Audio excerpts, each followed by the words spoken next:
Alright, so, there's about 10 building-wide common usage Canvas expectations that everybody in the building are going to be expected to implement. And the first one is obviously the district template. If you have not already imported that into your class, these are the instructions that Nikki sent out in the email that has all of the import instructions. Now, on this, a couple notes. Obviously, it has certain features on there that we all need to make sure that we continue to keep, and that is the navigation buttons should stay the same. The less access that the kids have to go and click on the Canvas, on your Canvas course is better. Okay, you can still add your own flair and personalization to it to make it kind of unique for yourself. But this is being used in all seated in all virtual courses. So having a consistent template for all kids to utilize will help us as a district be able to provide consistency for kids. Okay, so I have the template, but we were talking about the page that has like the unit overview and then the weekly to-do list. Like, do we have to use that, or can we use something that needs to stay in place? So Okay. because the eventual goal is that plays into our learning targets. That eventually, within a year from now, the learning targets will all be in there. But like, so So we can have learning targets, and I'm just saying, like, for like our thought assignment and was, due date and all that, like, do they want us to keep that, or can we do It it needs to be kept. differently? And if you, for further, as we were told, for further clarification on that, you can contact Nikki. Okay. Because that is the template district-wide design that they do want everybody keeping that. And a lot of that depends on if you set it up by week or by unit.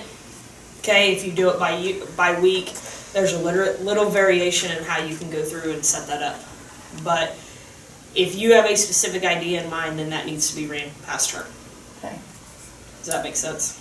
Now, in the to-do list though, when we talked about it, you can abbreviate, so you are not giving all your instructions. So you can abbreviate your titles, your assignment titles, and you can say do Thursday or do Friday. Right. You don't have to, so you can abbreviate in that area. Yeah, you don't always have to have the time and the date and everything. It can just say due Thursday. our idea was kind of like to keep the learning targets, but move like the to-do list for that week or module into like the announcements that you would like send to students, so, yeah, we can. I'm not we gonna can rework that. speak for her, but my thought is that's gonna be said. One of the things I'm doing, I don't know, it just proceeded, kind of made sense to me. Because, I was one of the people that did the Monday, Tuesday, Wednesday, Thursday, Friday tabs at the top. And when I was told, nope, they'll be navigating a different way, I was like, ah! So instead, what I'm going to do at the top, and I've got it made up, I can share it with you if you wanted to see it, but anyways, is I'm going to do, it said, I don't know how I worded it, but I'm putting a direct link to the current model's to-do list. So that they can still, it'll be at the top, they get there quickly. Because I think, is that kind of what you're concerned about, is that quick navigation to that to-do list? Right. So that's how I'm kind of working around that. And Just- redundancy a little bit, like due dates are already here, they already have a to-do list, and then this is another to-do list, and then, but. You mean redundancy, like the module shows it? Right, the module shows Yeah. the assignments in the order and like the due dates and all that stuff, and then they have like the to-do list on their, like the side of the screen, and just a lot of to-do lists. It does condense it a little bit, though. I mean, like for math, a unit module, they can scroll and scroll and scroll to get to day 8 because of how large it is, whereas on that to-do list, they can see day 8 a little easier. I don't know if you, but you guys go by weeks, don't you? Well, We can put the whole unit on there, but then we think if Yeah. that's like a hard Which that's what I'm doing for lunch, but that's different, cause they're not like in my room for me to like say click on this. My recommendation is just run it by, because we did already all have a big meeting on this, and it was already a concern that was brought up and expressed, and it's staying. Yeah. So we have to do in the module Monday, Tuesday, Wednesday, Thursday, Friday. You can adjust it, like, Or you you can can go have by it just unit. Monday, Wednesday, Friday, that. You can adjust it to fit for what fits for your class, but the overview and the to-do list has to Okay. stay there.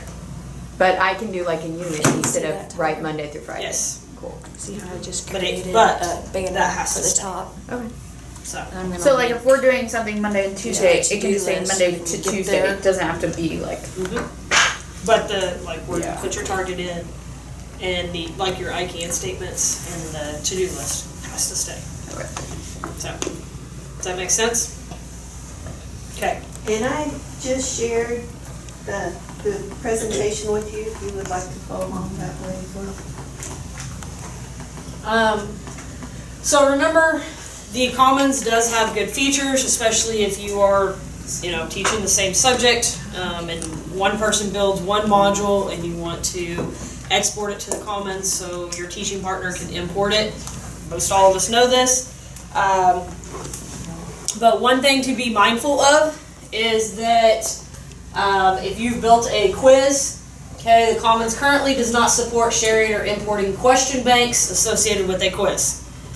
Alright, so that is one thing to be very mindful of if you are teaching the same subject and you are wanting to send it to the Commons. Alright, you're going to want to find an alternative method to share that as well. And so you can also, within the Commons, if you did not know this feature existed, you can filter your research, filter your results. So if you pulled this up, you can go over in the drop-down arrow on the right, and you can specifically filter your results. If you're looking for a whole entire course, if you're looking for just a specific assignment, you can even filter it by grade levels. So if for some reason you want something at a higher level than what you're currently teaching, if you want it at a lower grade level, you can mark the specific boxes and that will filter up and just bring in the resources there.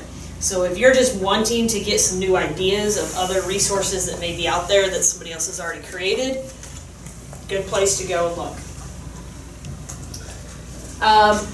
Just the reminders about the protocol for how to export resources and to import it. Okay, remember on exporting, you go and click settings, go to the course details, look at the right sidebar, click export course content. Canvas quizzes can also be exported from a Canvas course. Okay, importing, which we should be familiar with.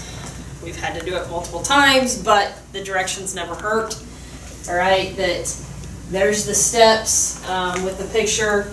Okay, you can copy a whole Canvas course, you can just import a module, and so forth. All right, and since you guys have the slideshow as well, this will help. Our modules, building wide. We have something that everybody will do in common, is the most current module will be at the top. So if you're setting it up by unit, your most current unit will be at the top. If you are doing it by week, the most current week will be at the top.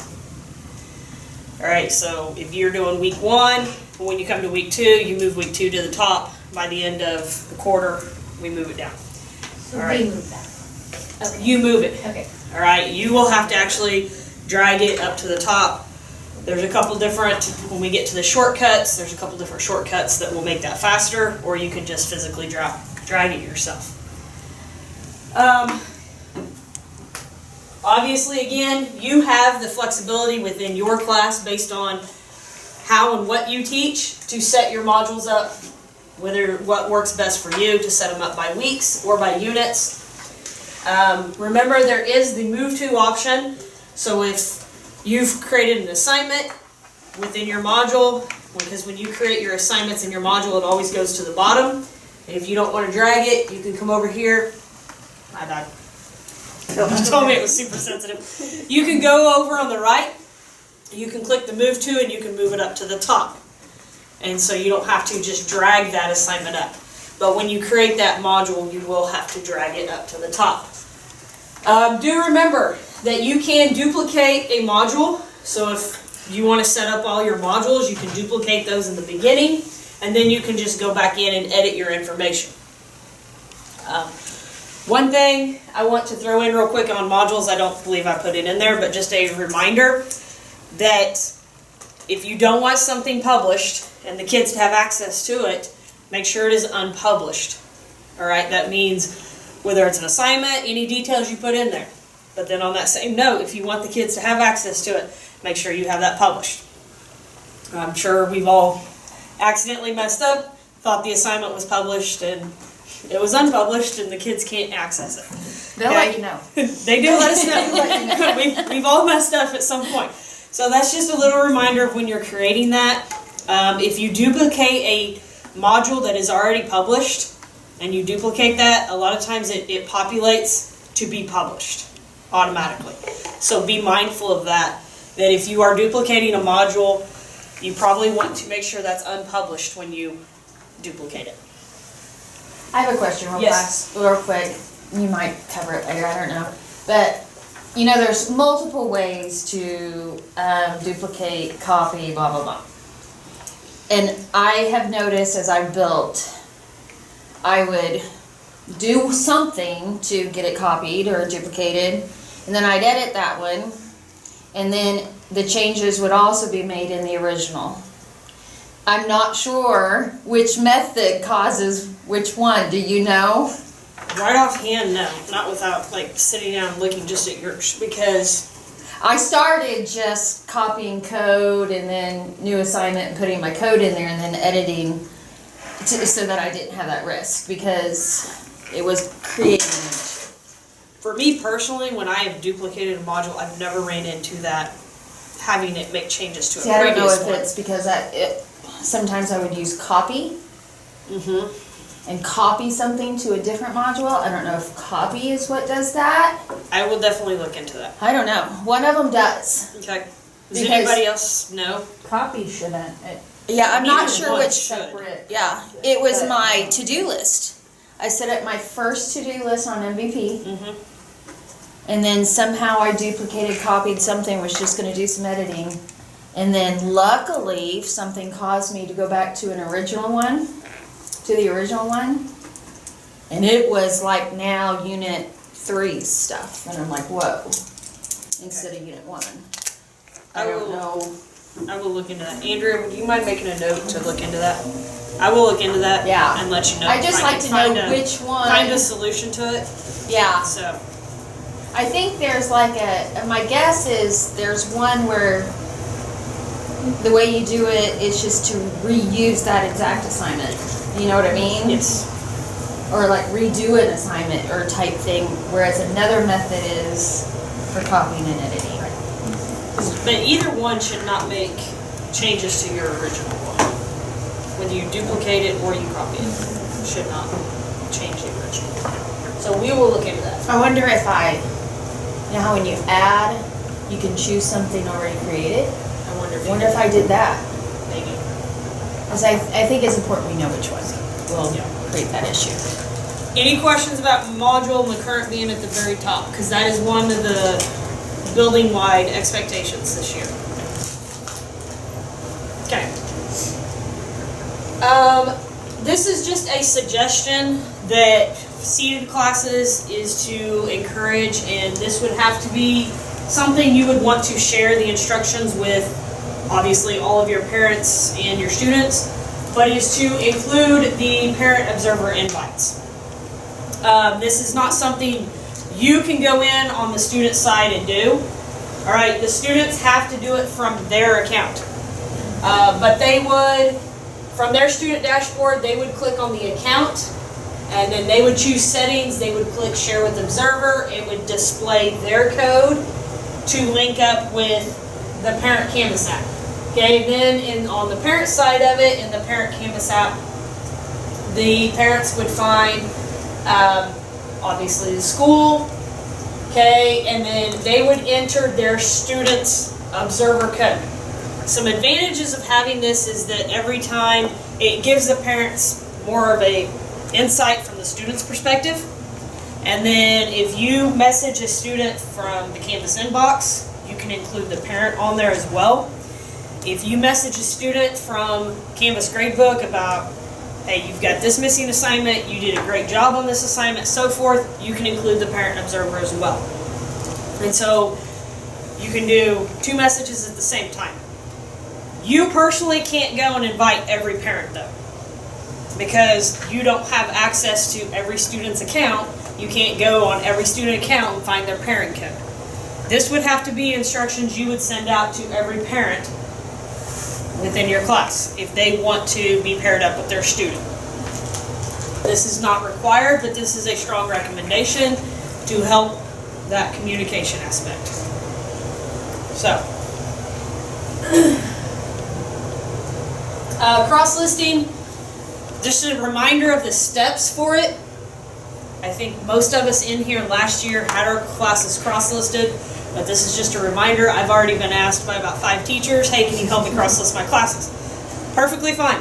Okay, I'm more than happy to help you. One thing to remember though, on cross-listing, it needs to be done before students turn in any assignments. Once students turn in assignments, it's a nightmare. It's impossible to cross-list your classes. All right. It is also best to. Does anyone in here drive an orange car? With a hatchback. With a hatchback. It is also best to cross-list your classes while they are unpublished. All right. That is a best practice feature. If they are unpublished, you should not have any issues cross-listing your classes. So just remember to cross-list them. You go to settings, click on the section tab, click on the title of the class you want to cross-list. On the right-hand side, you will find that, and then you'll click cross-list it. You should always have that one home course as well. If you wanted to create sections within it, then we can go even a step further. I don't think most of us at the junior high level want to create sections within our cross-listed classes. But if you do, we can take that even further. So, it just cleans up your dashboard, gives you less spaces to work with, and posting assignments you only have to. Remember when your classes are cross-listed though. Let's say your 5th hour gets way behind your 1st hour. You can go in and change the due date or something for just your 5th hour class versus that. It does take a couple extra steps as well. And say for grading assignments, if you want to delay grading your 5th hour class, remember in SpeedGrader you can go and still separate grading by class hour. Any questions?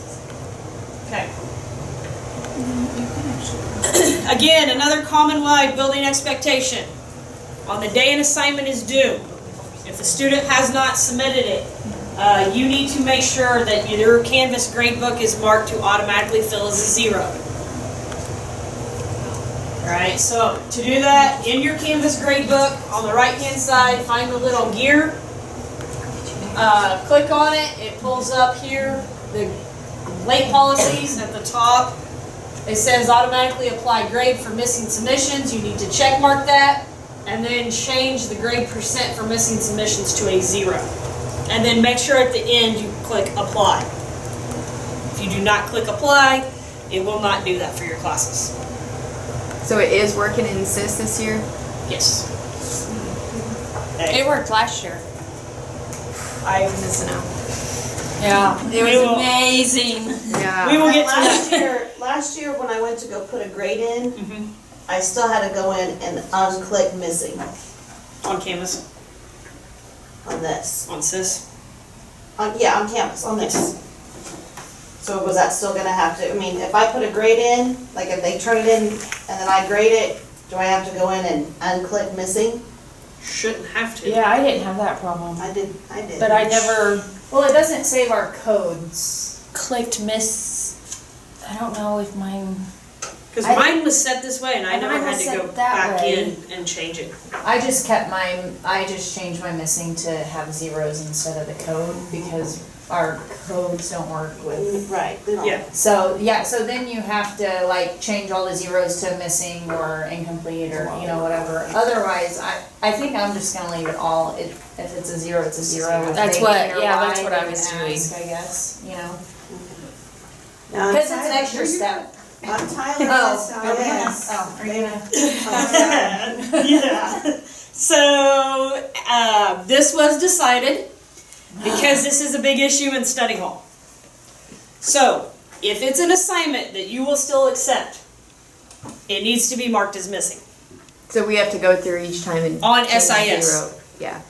well, no, at the top of that particular column, you can just click missing, and it'll automatically fill missing on Tyler SIS. Yeah, because when I do it, I leave mine as blank on Canvas if they haven't turned it in, and so then it'll either say exempt or it'll keep it blank. I don't remember. But if it says exempt, I just backspace, and then there's a button on Tyler that's fill missing scores or fill blank scores, and you fill them in as missing. So here's part of the issue.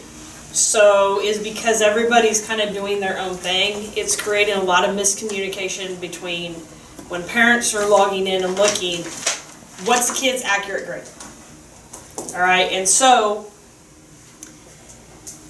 this is a big thing that came out of a lot of conversations that we had, was that study hall teachers are trying to figure out what are missing assignments that kids still need to be working on during study hall. Because if it's just showing up in SIS as a zero, is a teacher still going to accept it or not accept it? And so that was a common thing that was discussed, is that if you're still going to accept it, it needs to be marked with missing. So study hall teachers know they can still turn it in. Kids know that as well. Like, if it's a zero, then that should mean they're not allowed to turn it in anymore.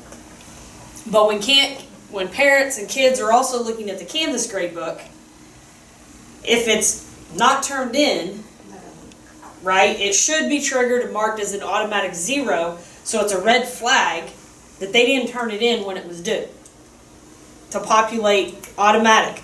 Because later we're going to go on to the automatic feedback of constantly messaging, quick messaging from the Canvas gradebook about kids who didn't turn in assignments. Does that make sense? So we have to do the autofill grade zero thing. That is supposed to be a common-wide building expectation. Okay. Okay, so Well- let me make sure I'm correct. This is building wide expectation. When we import to Canvas, what are those zeros gonna do? Import from Canvas to When you SIS. import To- from Canvas to SIS, the Yes. zeros will just fill in as zeros. Now, And I don't now- know, it might be different for everyone's class, but like, I don't give zeros very often unless like it is just legit missing. So I just go in and then change those. No, in zeros math, to they missing. really do earn zeros, Okay, and I'm so- not gonna have a way to discern between the two. That's what I was thinking, that But it would be marked, so it would be marked as a missing, and those kids that's actually earned a zero, you take that missing code off in Canvas. But I will have to go back it's and more. look at every single assignment to tell. Well, if you 'Cause it's not gonna graded tell it me. And then you move it over, you should kind of remember who didn't turn it in, who just. No, had zero. because a lot of what's going on in Canvas is doing the grading. Yeah. That is gonna be hours on And that I'm just thinking that even from the parent standpoint, zero missing and then a zero, Well, it's a good test, yeah. that tells me, did they get a zero because they got a zero, or did they get a zero because it was missing? I mean, there's gotta be a different way to say, it's missing, can still be turned in, it's missing, it can't be turned in, without it Does saying Canvas just have zero, because, I mean, that's still, Canvas has codes too, I think. that still Yeah. sends that confusing message to And the parents Yeah, of they're just a like the zero same versus a one. Yeah. zero missing. another thing we haven't looked at is that means once you're not gonna accept it, you now have to go back through your grade book and get rid of every missing. Well, that's what I do though, just so I know that Yeah. I already told that kid I'm not taking it. Just for my sake I'll do that at too. the end of every term. How many assignments do you have in SIS for a quarter? On average? 15. 15? Do we have one? I don't know. Math I will have 18 be assignments for around you. 130 Okay. per quarter. And then VP, but that's a little bit Did different. you hear me? Math can get up to about 130 per quarter. How many of you use? Because the- we have to segment our parts. You can't, it's not possible. Do you change it in speed graders so the kids who haven't turned in their assignment populate down to the bottom? So you can just look at speed grader and go, those kids turned in, those kids didn't, Yes. without even grading an assignment first? Yeah, it auto populates. I mean, it auto. You have to change that setting, No, I do. cause that would be a quick way for you to go back in and, We're still, I guess my point is whoever's come up with this method, they are the teachers, because most of you will only have, I mean, I see some classes that may only have 5 assignments a quarter. They're definitely, we're not looking from the math perspective of how much of that we will now be doing. Because we have a bell work we put in every day. We have their assignment we put in that day. We have your notes, we your do guided we do notes. grades for notes, and it's because it's not that we want to, but kids won't do it if it's not worth a grade. So you're looking at 3 pieces per day times 40 to 45 days per quarter.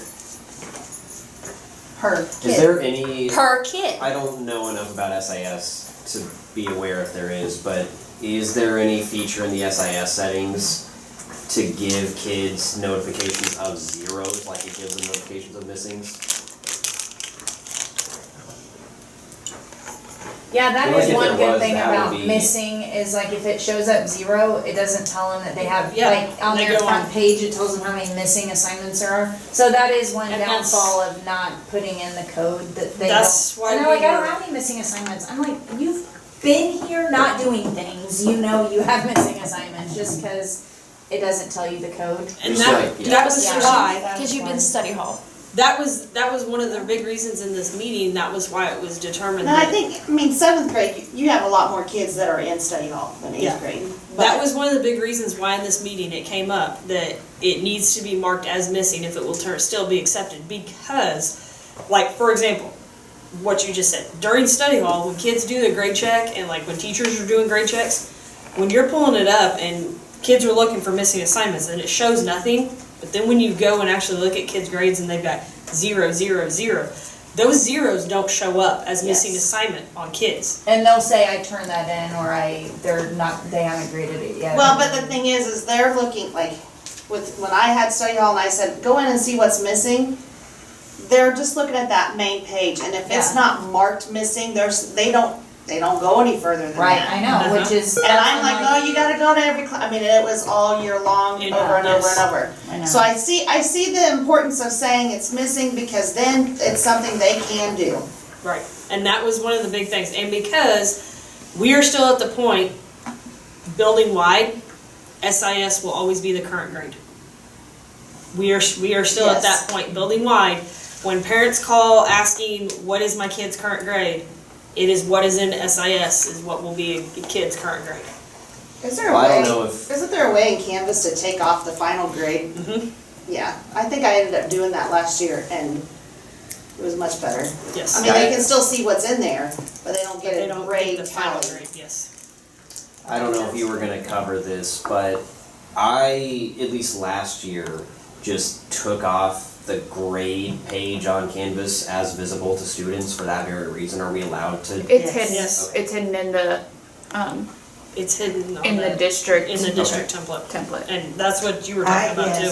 Last year I had the grade book. Because they don't need to Completely be confused hidden by from this grade and students. this grade. I said, go to Tyler SIS for my class. And that's later on, you have to communicate that to parents this year as well. But if you want to put feedback into stuff Yeah, that that's they, where your feedback is. so when they log on to Canvas, if you grade something on Canvas, like I have an iPad, I literally will write on their assignments with my iPad. If they go on to recent feedback, so on their main page of Canvas, there's a to-do list at the top and then there's recent feedback. they can scroll through all of their assignments that have been graded.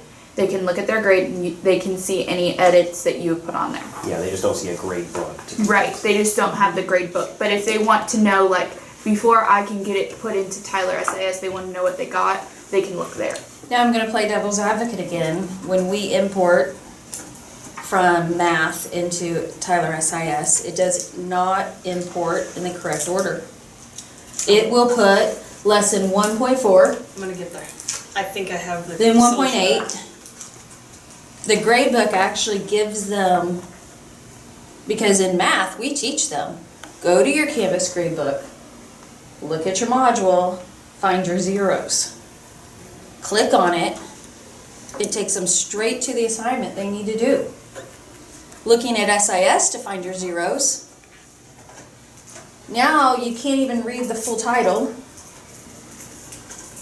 And now they have to try to go find that. Then in Canvas, it's a lot harder for kids and a lot more steps. Well, Claudette, if you're wanting them to just like stick to Canvas and not check SIS for that kind of stuff, I think that like if you're talking about getting kids to recheck their work or redo it or resubmit it or whatever, I think last year at some point Canvas did add a feature to reassign. So like whenever you do give them a grade of any kind, it includes a button that says reassign. That was right at That'll the end of the year. pop it back up on their to-do list, so then you can just keep saying, hey, look at your to-do list. If something is back in your to-do list But and you thought actually you did, we're- then In MVP, it's told not to use the to-do list. Students are told not to. On the to-do list on the right. We don't really want We them. do not want to we encourage. don't- The reason we don't want kids doing the to-do list on the right is because it takes them just to the assignment and they lose all the content that will be included. So if you have notes, if you have a video, things like that, if they only click on the to-do list on the right, they lose the extra content Well, they have to that can click be on the included with title. it. But if, I know. But if they don't, But if there's a So- video on something in front of it, I mean, if they don't get that. They only get the thing that collected the grade, none of the none of the resources, resources leading up to instructions. that assignment. Unless they click on the title, unless they click on the link back to the assignment, then it shows them everything that was there the first No. time.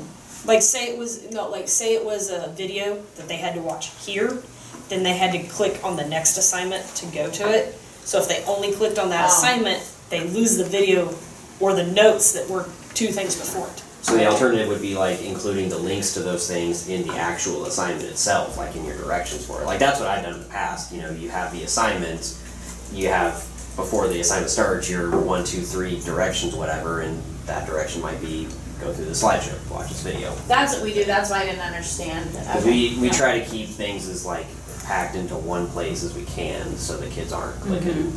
Well, apparently high school had serious troubles with that, with kids trying to use to-do list.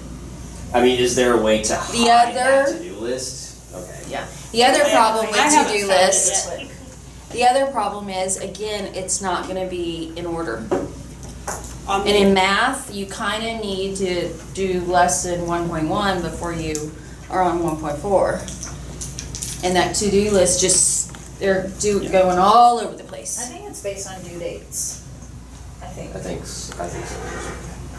But the But way, it'll show what the- we do in math is we set the assignment at 2 attempts.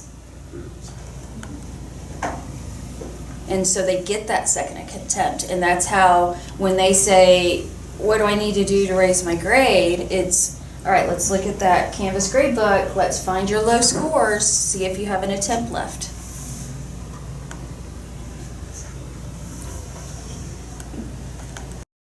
So I don't know. I don't know. I have I didn't mean later to start a no, you're debate. Fine. No, you're fine. Later we'll get to talking about how you title your assignments, and that might help solve some of your solutions because there's been some new info that's came out about the way you title your assignments in Canvas that will help ease when you sync it with SIS to hopefully help with that in the order. So on this, I kind of already hit on this, but even if you use the Canvas gradebook, you need to make sure you're communicating to families that SIS will always be the most accurate grade at the end of, you know, a grading period, end of quarter. But you also need to make sure it is clearly communicated whatever method and how you want your kids viewing their current grades. That it needs communicated. You need to have established practices in your room to your kids, to your parents. That needs constant communication about how they need to view their accurate grade in your class. Okay? To sync your grades from Canvas and SIS. Okay? If you did not do this last year, some of you did, you need a reminder, some of you didn't. Okay? You don't have to though, if you Right. do not want to. That's- Yes. If you don't, you're typing everything in on your own on SIS. Okay? But if you want to, you open your SIS grade book. At the bottom, there's the Canvas icon. Okay, you will click that button. The very first time you do this, it will ask you to choose which class you want to authorize or import. You click on that. You will also have to click the boxes next to the assignments that you want to import. You may want to do this every single night. You may only want to do this 2 times a week. Maybe you only want to do this 1 time a week. Alright? Some teachers only do this every Friday. They accept all their assignments throughout on Canvas all week, and then at the end of the day on Friday, they sync their grades to SIS. You can establish your own practice for when and how you will sync your grades to SIS, but that needs, again, to be clearly communicated to your kids and to the parents. Also, remember, there is still a delay. Just because you sync it doesn't mean it's going to automatically, at a snap of a finger, show up from Canvas to SIS. Sometimes it can take overnight before those new grades show up in SIS. Alright, does that make sense? Are there any questions on that? I just want to point something out. Sorry, you can kick me out if you want to. Get out of here. 8th grade math, we go by the rule they can do anything in the unit module up to 5 days after the after the test. So we're talking a month sometimes. But I know 7th grade math was doing a week after. If they sync once a week, before it even shows up into SIS for your study hall teachers, it may not even be possible to complete the assignment. That's where each teacher can just establish their own. I just sync it after I grade an assignment, I go sync. I usually sync daily. Yeah. I'm just saying, you may still, if you're worried about that study hall, being able to get those assignments done once a week, if you're going by a week. Do you see what I mean? Yeah. And I mean, honestly, that comes down to each You're gonna teacher. miss- How many assignments did you have that week? You know, for example, myself, if we're doing a project, there's nothing to sync that week until the end. If you only have 1 assignment, you know, if you have an assignment every day, it makes sense to sync it every day. You know, Yeah. that comes down to what are you doing in your classroom for what works best for you. I tried to do daily because my study hall teachers were on top of it if I was Well, I able think to. we need a list of kids who are in study hall. I think that might Yeah. help. The teachers knowing who's in, and then we can communicate with. We usually get it. I don't remember. You mean for all classes or? Well, like 8th grade teachers need to know what kids are in study hall, or do they have just? I don't think I think we just have, I know I've just gotten it before for math stuff. I don't think we've ever gotten it for all across the board. Just to, if I know what kids I have in class who are in study hall, sometimes you figure it out, but I think it would just be easier, and then we can communicate with the study hall teacher a little bit better. Taking notes. Putting that- So, this came up frequently last year, and this has been kind of a topic of discussion during the summer, was quiz moderation. Because there was a discussion last year of, well, how can I go and unlock this quiz or open this test back up for this kid that was absent without giving everybody else the opportunity to get another attempt? You can. Okay? So, as you're viewing the quiz details, you find moderate this quiz. There, you can go and unlock the quiz for a specific student while it remains locked to everybody else. You can also do extended time. So you can give students extra quiz attempts and additional times. So it'll pull up this screen. You can type in extra attempts, okay? You can type in extra time, so forth, because it'll pop that up. You do not have to unlock it for every single person in that classroom. Of course, if you want to, you can. This works great for obviously your students that receive accommodations and so forth that should or need more than one attempt or need the extra time without identifying them in front of everybody else.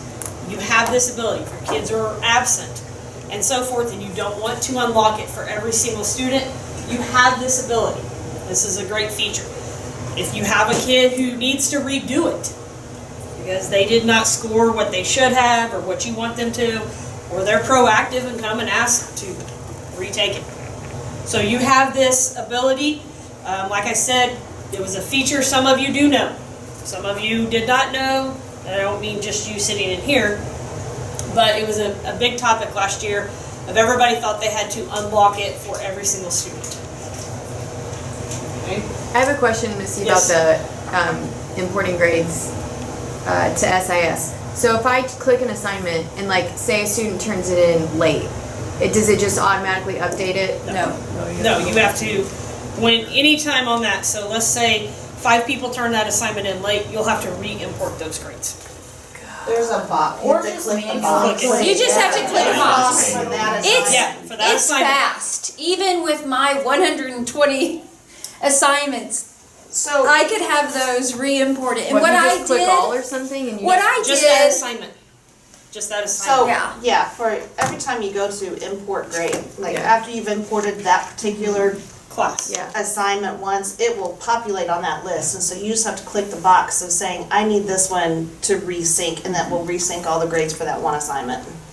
and what I did was, like I said, we went by modules or units. So if I was sending over 1.6, I just clicked everything above it at that point. So Okay, that update any all the late old work stuff. that was turned in Okay. got updated. Yeah. Yeah. I just made it a habit to It's click almost everything. a safe bet. That way Yeah. if you click everything but above it, you don't accidentally miss something. Yeah.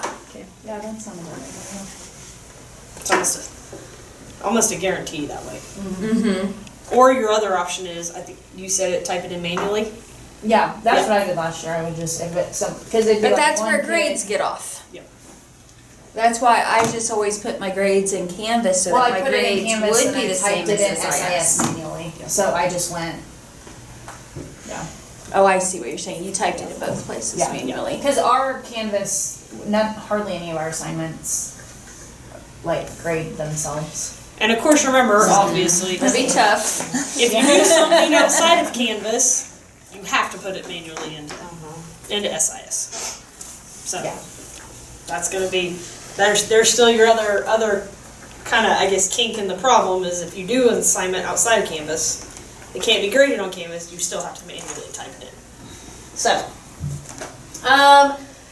this is, in case either you did not know it existed, you did not utilize this feature, but Canvas does allow you to message students who did not submit assignments, they scored below a certain score, and on the flip side, you can also message kids who did exceptionally well on assignments. Okay, you can do that directly from the gradebook. So, to do that is obviously when you have your gradebook open and you have the assignment in there, on the 3 dots right there, you would click on it, alright? You would click message students who, and then it gives you the options. The options are haven't submitted it yet, haven't been graded, scored less than, scored more than, and you click whichever one is applicable, and then you type in your message, and you can message all your students at the same time who are missing that assignment. And it's a quick message, boom. And then, let's say you had students who scored, you had 25 students who did an awesome job on that assignment. You can quickly do a quick shout out to those kids for doing a great job on that assignment. Because we all know not everybody likes to receive just the missing messages. They like to hear that good feedback. And so that's a quick way to send those out. And if you sent out and those parents jumped on there as a parent observer, you can include the parent observer on this as well. So then you can be getting parent contacts as well. How do they receive that message? Does that go to like their recent feedback section or to their emails, or what is? Email. It'll go to their Canvas inbox, but their Canvas inbox messages also goes to their MJ's account. And all that messaging is all saved. It's all saved. So any communication you have with students through your Canvas inbox obviously is saved on our end, as well as when they respond to you, it's all saved. When they receive that message in their inbox, does it also link to whatever assignment you're referring to? So like, for example, if I want to message all my kids who scored below this thing and say, you need to fix this thing and resubmit this assignment, will it link to it in that message so they can easily go there? It doesn't link it, it has the title as the assignment name. Okay. If you want it linked, you have to put the link into that message. Okay. Are we teaching them, and you may not know the answer to this, but are we teaching them how to check their inboxes? Or We are gonna get to, okay. actually, that one's not in our presentation. One of the That one things- was discussed Because later. I've had students that I literally will go and look at their Canvas and they've got like 700 unread Oh, yeah. messages because of this. something I did that was fun and it encouraged more was randomly I would send out a message that said, first 5 students who come and tell me they read this message get a piece of candy. Or fun little things randomly. And I mean, so it caused some of them to start. But then there were kids like Hank who would never touch his email. Well, and we talk about just using announcements a little bit more often, like from the beginning, and doing some things in the beginning to just get them used to, like, checking, because it is, like, frustrating when it's like, well, you sent out an assignment and it shows that little deal and it shows you that there's, like, 6 announcements, but you haven't looked at any of them.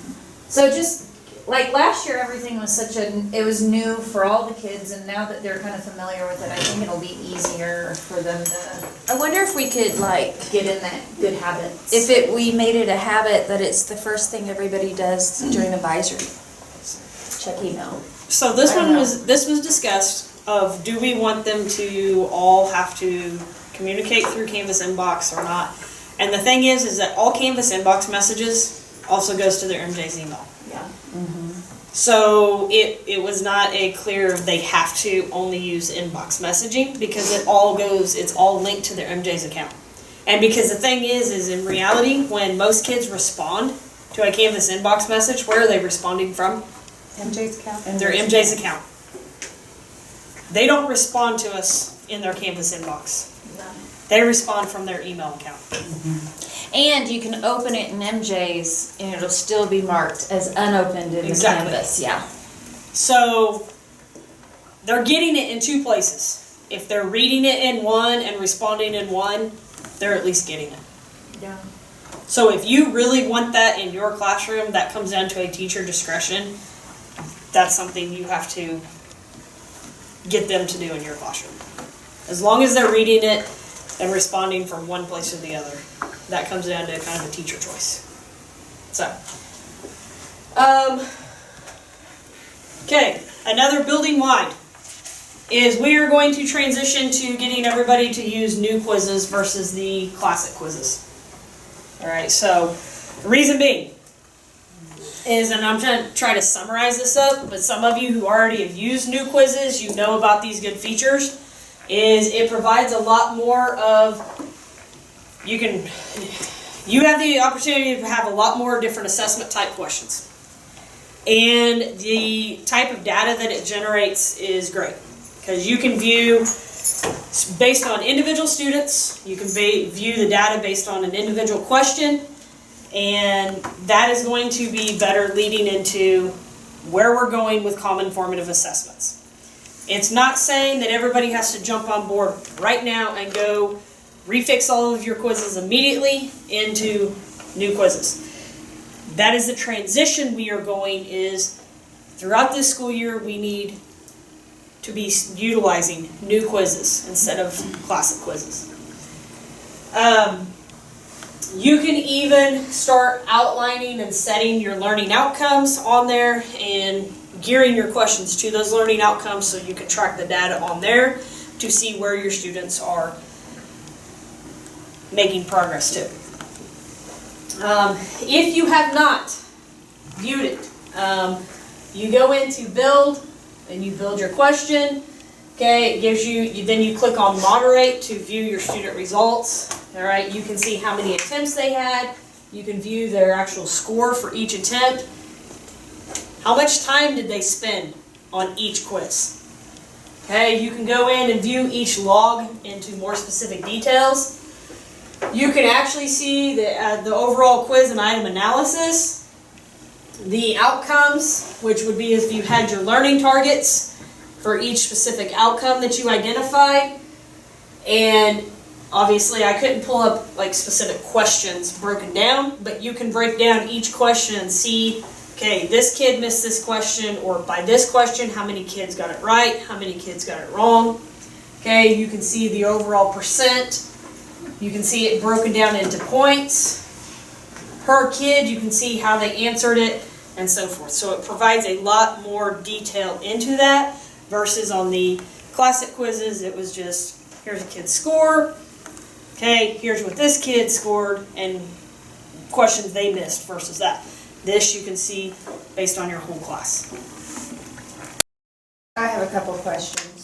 One of them is, the reason we don't use the new quizzes is because we cannot move through the module when they're in there. We're stuck.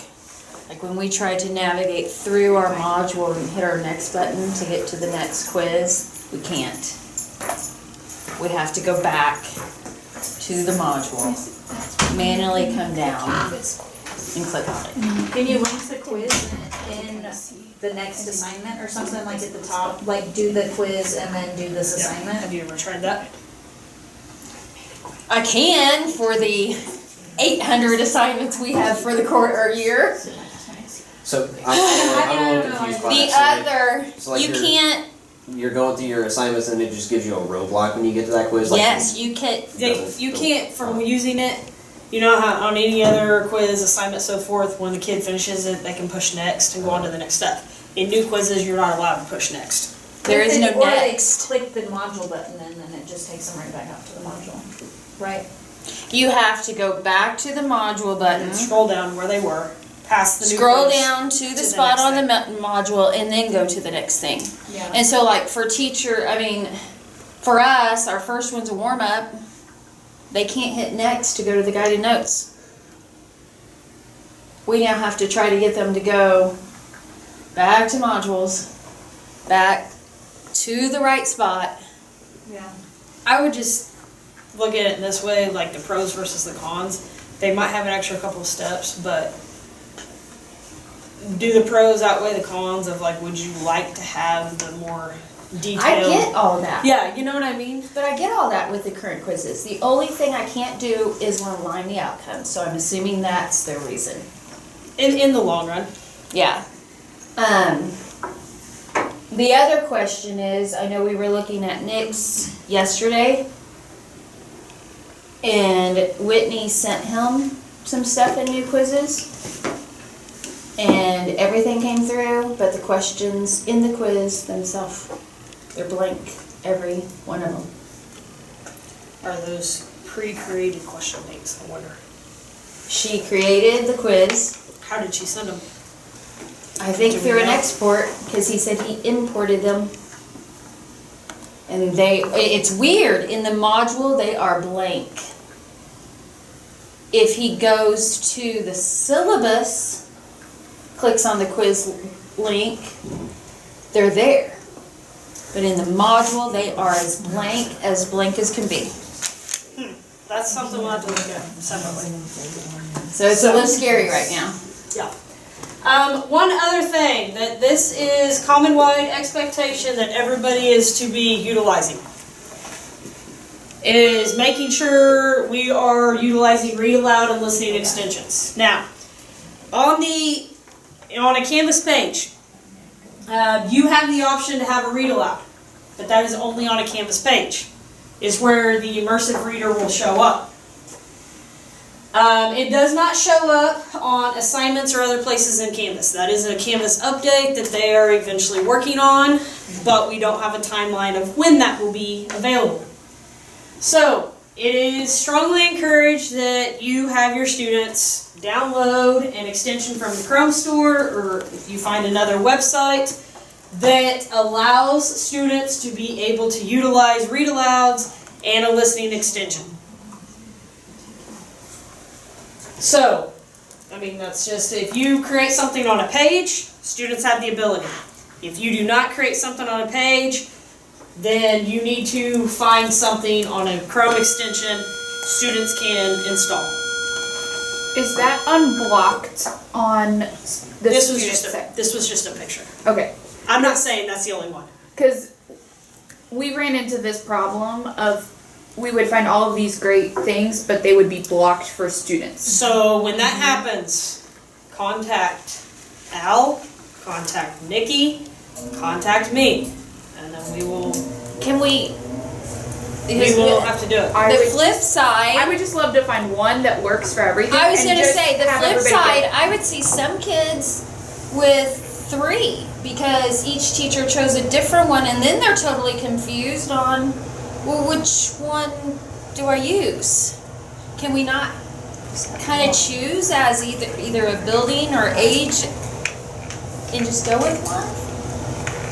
I don't even know that our special education department has just one that's recommended. To my knowledge. Because I spent a day last year because I had 2 or 3 that like couldn't do anything. So I called. It's definitely needed. I in called math. one and she told me, oh, call another one, and I called them and they didn't really have one for me either. So we don't really have I one. can ask Kathy Taylor if she has a preference on one, and then we have the Immersive Reader, which is. But it I doesn't didn't work on use- quizzes. Yeah, it doesn't use that for what you can, but I'll call Kathy Taylor. And we have, what do we I'm writing all kinds of notes, so we knew this was gonna be, so. We don't know the answers to everything, so No. it's the only way to figure it out. So, we good? This, I think, yep, that was all the common-wide building ones, so, yeah. Alright, hopefully from the remainder, there's something on here that everybody can learn something new from at some point. So, on the speed grader settings, you have the ability, if you did not know, you can change your settings to show only the kids who turned in the assignments to the very top, and it will populate all the kids in a specific class to the bottom who have a missing assignment. So to do that, when you have SpeedGrader open, go to the gear, click options, and then it pops up where you can change your setting. So there's a couple different options on there, but you can have it to where it's just the normal setting where it'll go in alphabetical order. You can have, by class, your students who turned in all the assignments, they can populate first. I think you can do it in reverse where all the kids that have missing assignments are first. I'm trying to go off the top of my head. Anybody remember what the other options are? Alphabetical order. Alphabetical, Date that they one. submitted the assignment by submission status. There we go. I like to have the kids who submitted it and then the kids who are missing. But if you also want it just to be like your grade book, then just leave it in alphabetical order. Alright, so some have asked me, can I have all my kids at the bottom that are missing it? You can change that option right there. Just there in SpeedGrader. A little bit about Google Cloud assignments versus LTI assignments. Kind of some pros and some cons. Okay? So, if you use the Google Cloud Drive assignments, okay, it allows students to have a copy of your Google document. You don't have to make a copy for them. It forces their own copy. They fill in the information, they turn it back in on Canvas. You cannot see their work until it is graded, okay, until they submit it. So you can't see any of the work that they are completing until it's done. You do get to use SpeedGrader to grade those assignments. If you use the new LTI feature though, Okay, it is similar to how kids would work in Google Classroom. You can see their work in real time. So whatever if they're typing on a document, they're creating a slideshow, whatever, you get to see their edits in real time. That's without them submitting it. However, there is a disadvantage. Not all of those assignments can be graded using SpeedGrader. So it is a teacher preference of, do you want to see the kids work in real time? And if you do, then think about what you're asking them to do, then how will you be okay with grading it without SpeedGrader? If you are, then use the new LTI feature. If you don't care about seeing their work in real time because you want to be able to use SpeedGrader, then use the Google Drive assignment creation. I ran into the issue last year using the Google Cloud that it would create this like second assignment that would be in their Google Drive, but it wouldn't show up on Canvas. My kids did that all the time. And so I ended up stopping using that and just putting like a link to the forced copy so that they had to go back in and just manually submit it. Some of those were some issues with some of our kids' actual Google Drives, their actual Gmail accounts. So that's fixed? Well, That was crazy. when you start acquiring that, we need like names so we can get those to Al, so he can go through and figure out what's going on with those kids' accounts. Does that make sense? Well, there were the kids that too. It happened to you a ton, Jackie. I mean, we can verify. They could be in my room, and the assignment would appear. But when they were in Jackie's room, it said it was not authorized. Yep. Right at the beginning. That happened It was at mine all the like time, and you have to they just weren't refresh using- it. Same Their day. Google Drive There was- wasn't Within an authorized. hour of each other. There was some little kinks with like cookies and stuff like that on the kids' computers when they're always constantly playing games and stuff like that. So And if we're using LTI and we can't use SpeedGrader, how do we grade it? Because I've only ever graded it in SpeedGrader. I guess if you've had Like it print out of a old school. rubric, then you Yeah. can turn that, When use I that and looked turn this that to up- them. Online because I Like, saw how that does it was show us new. the assignments? There was a video I watched on YouTube on the teacher side of things. In Canvas, it looks very much like Google Classroom, but you can still grade it in there. You just have to manually enter the score. you manually enter Okay, it. okay, that's fine. I don't care. Because that's what, like, I had to watch it, and I had to teach myself on it too. Okay. Because I've never used LTI. I mean, it's the new feature. So is that what they're wanting us to use though? No, this is all new stuff. I This thought is Google- just- I thought Google Cloud was going away. Not yet, because there's still flaws with LTI because of not being able to use a speed grader at all. But the So fact there is that, no timeline now on Google Cloud.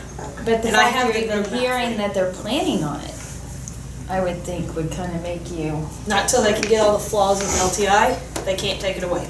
Tyler. Okay, so, sorry, this is kind of related.